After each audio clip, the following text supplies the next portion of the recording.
Eto na naman mga idol si Insan, may binabalak na naman kay Saber. Kaya pala may darating pala kami ngayong parcel. Tinamaan pa ata si Junjun. Isa nga pala to sa magpapaganda kay Saber mga idol. Yung palitan natin ng aluminum yung kanyang potres. Tayo mga idol.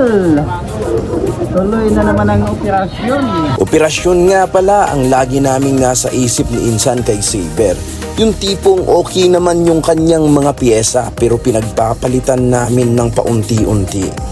Mukhang nagulat pa nga mga idol si Insan sa kanyang nakita. Hindi siya makapaniwala na yan pala ang itsura ng ikakabit niya ngayon. Kaya dali-dali niya mga idol tinanggal ang pin ng potres. Ito nga lang pala ang lock ng potres kaya mas madali itong may install. At huwag kayong mag-alala mga idol kung masira nyo yung pin ng inyong lumang potres. Kasi kasama na rin sa mga bibilhin yung potres yung mga bagong pin nito. Yan na ang itsura ng potres na naikabit ngayon kay Saber.